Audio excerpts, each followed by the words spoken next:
नमस्कार मित्रों, आप सभी का आपके चैनल वे टू मैथोलॉजी में भव्य स्वागत है। आज हम आपके लिए विषय लेके आए हैं जिस पर हम प्रकाश डालेंगे, वो पुण्य और पाप है। हमेशा हम लोग धर्म ग्रंथों के माध्यम से, लोगों के हिसाब से, अपने घरों में, परिवारजनों में, सब जगह से अरे ये पाप है, अरे ये पुण्य है। आखिर ये पाप पुण्य है क्या? इसी के आधार पर हमारा जीवन चलता है। ये तो आप लोग सभी जानते ही हैं कि मनुष्य का जन्म 84 लाख योनियों में भ्रमण करने के बाद जब जीवात्मा कोई अच्छा कार्य करती है तब एक बार परमात्मा उसे मौका देता है मनुष्य के रूप में जन्म दे करके। मनुष्य जन्म धारण करने के बाद फिर वो जिस परिवेश में पलता है, जैसे उसके संस्कार बनते हैं, उसी तरह की नेचर और प्रवृत्ति को ढाल लेता है और वो अपने क्रियाकर्म उसी अनुसार अपने जीवन में चलाता है। अब इसके बारे में जानने के लिए कि पाप क्या है, पुण्य क्या है, एक बार काकभूषण जी ने वेदव्यास से पूछा, महाराज आपने इतने धर्म ग्रंथों की रचना किया, हम लोग साधारण बुद्धिजीवी हैं, हम कैसे समझेंगे कि पुण्य क्या है, पाप क्या है? जिसके पास इतना समय ना हो, जो वेद शास्त्र उपनिषदों का अध्ययन करे, कृपा करके निचोड़ में बता दीजिए। उन्होंने कहा, देखो, अष्टादश पुराणेषु व्यासस्य वचनद्वयम् परोपकार पुण्याय पापाय परपीडनम। अर्थात उन्होंने बताया कि 18 पुराण में व्यास जी ने केवल 2 ही बातें कही है कि एक, परोपकार से बढ़कर कोई पुण्य नहीं है, और दूसरे को पीड़ा पहुंचाने से बड़ा कोई अधर्म नहीं, कोई पाप नहीं है।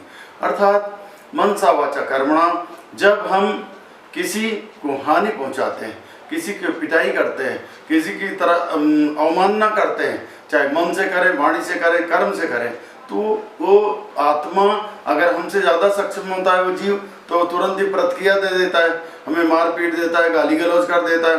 अगर हमसे कम शक्ति का हुआ तो वो परमात्मा के नाम पर के हु निकाल देता है, हे भगवान इसको देखो, इस आत्ताई से मेरी रक्षा करो, ये कैसा है, तो उसकी हाय लगती है, अतः वो पाप हो जाता है। पाप के लिए यदि हम किसी के आंखों में आंसू ला देते हैं, किसी के विचारों में इस तरह से ठेस पहुंचा देते हैं, मन से, वाणी से, कर्म से, कि वो सोचता रह जाता है कि क्या करे क्या न करे।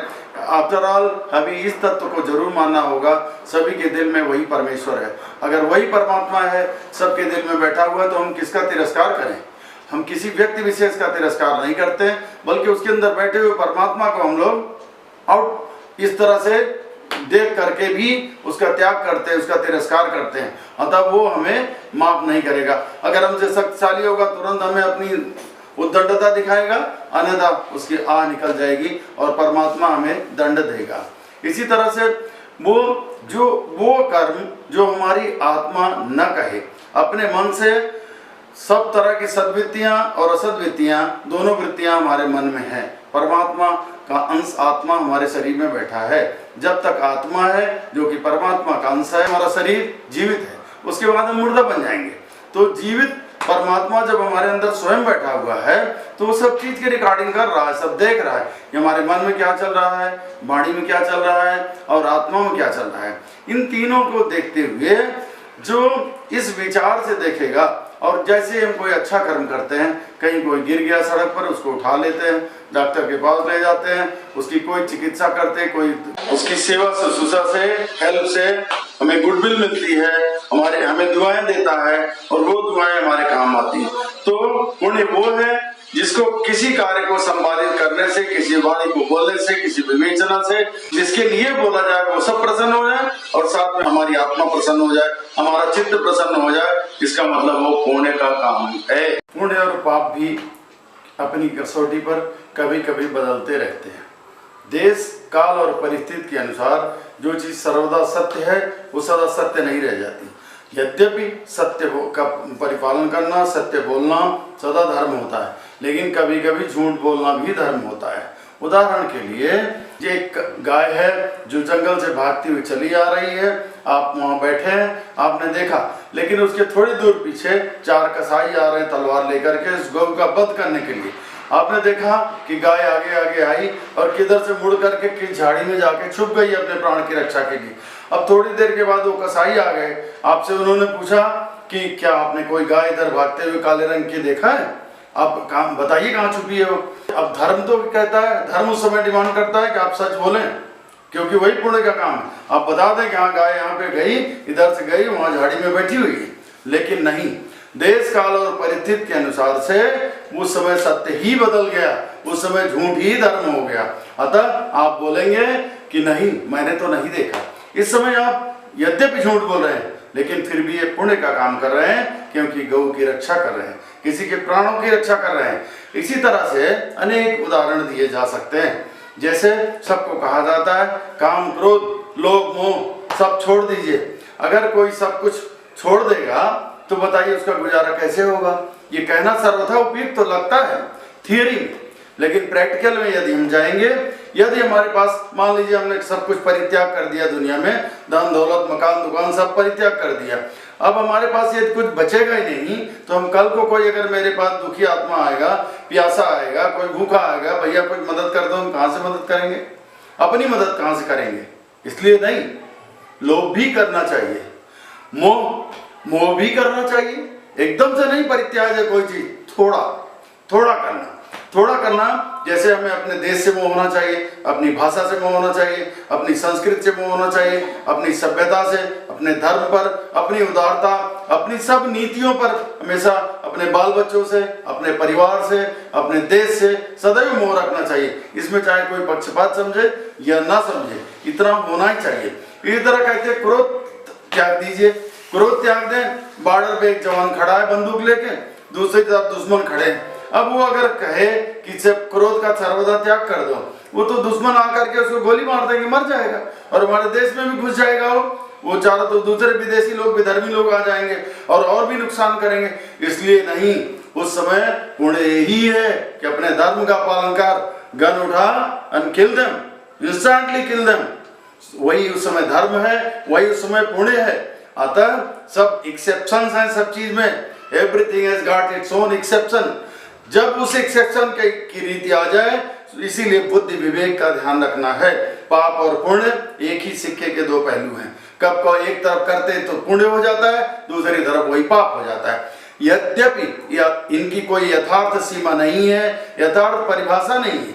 जो हमारी आत्मा को बंधन दे, बांधे और उसको विचलित कर दे, उसको कार्य को संपादित करने के बाद वह पाप है। और जो हमारी आत्मा को प्रबोधित कर दे, बंधन काट दे, मोक्ष की तरफ हमें ले जाए, हमें उच्छृंखलता से शीतलता की तरफ सज्जनता की ओर ले जाए, वो सारा पुण्य है। अतः देश काल रीत के आधार पर पुण्य और पाप सब बदलते रहते हैं और हमें उनका ध्यान रखना है। तभी हम अपने जीवन को सच्चित आनंद की ओर ले जा सकते हैं, तभी परमात्मा हमारा भला कर सकता है, सभी जीवों का कल्याण हो, सभी प्रसन्न रहें।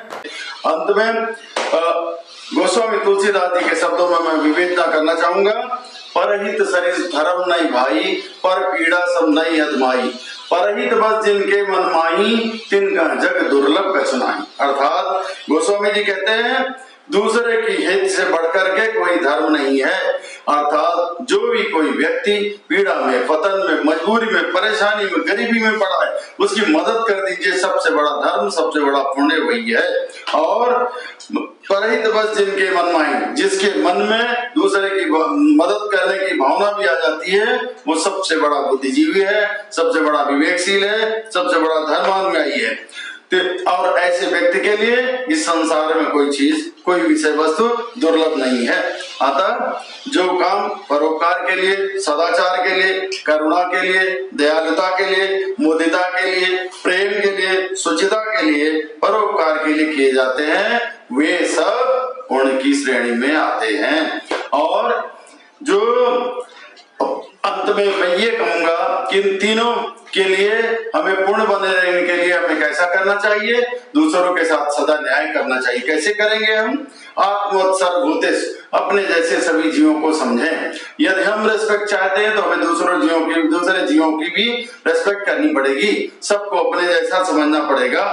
पर दूसरा सिद्धांत है परदारेषु मातृत्व, दूसरे की पत्नी को, दूसरे की बेटी को, दूसरे की बच्ची को माता के समान समझना चाहिए। और पर द्रव्येषु लोष्टवत्, दूसरे के धन को मिट्टी के समान समझना चाहिए। जब हम लोभ मोह ये काम क्रोध छोड़ देंगे, अपने आप उसके बाद निस्वार्थ भाव से जो भी कर्म करेंगे, वो अपने जैसे सभी प्राणियों को समझते हुए, अपने जैसे सभी चीजों को समझते हुए, दूसरे की पत्नी और बेटी कन्याओं को माता के समान समझते हुए, दूसरे के धन को मिट्टी के समान समझते हुए, इस तीनों सिद्धांतों को, अनमोल सिद्धांतों का अनुसरण करते हुए जो कार्य करेंगे वो सदा सर्वदा पुण्य के लिए होगा। उससे हमारा मानव जीवन धन्य होगा और सदा पुण्यकारी होगा। इसके विपरीत पाप, पाप जैसा जानते हैं आप, जैसे किसी को सता दिया, जैसे किसी को रुला दिया, काट दिया, चाहे उसका चाहे उसको मारे, काटे, उसके अंग को काटे, किसी तरह से वो जैसे उसके ऊपर प्रताड़ना करते हैं। क्योंकि अगर वो निर्जीव होता है तब तो कोई बात नहीं, अगर जीवधारी है और हमसे अगर शक्तिशाली है, बड़ा जानवर है, हाथी है, ऊंट है, इनके ऊपर अगर हम जब शक्ति प्रहार करते हैं तो वो हमें भी रिटेलिएट करता है, हमें दूसरी तरह से और दंडित कर देता है और परेशान कर देता है। और छोटा जीव हुआ तो बेचारा जैसे मुर्गी बकरी काट देते हैं, बेचारा मैं करके रह जाता है, निगेटिव एनर्जी क्रिएट करता है जाते समय और बदुआ देता है, भगवान देखो ये लोग कौन मुझे काट रहे हैं अपना पेट भरने के लिए, अपने जीवा के स्वाद के लिए मुझे काट रहे हैं, भगवान मेरी रक्षा करो, मेरी रक्षा करो। भगवान हालांकि उस रूप में नहीं आते, उस जीव का मोक्ष करते हैं, उसके कर्मों के आधार पर जो कुछ करते हैं, लेकिन जो उसको प्रताड़ित करने वाले, जो उसको परेशान करने वाले, उनके अगेंस्ट में नेगेटिव एंट्री हो जाती है और वो पाप कर्म के भागीदार हो जाते हैं। अतः हमें पाप पुण्य के बीच में बहुत ही सिल्वर लाइनिंग पड़ी हुई है, इधर गए तो पाप, इधर गए तो पुण्य।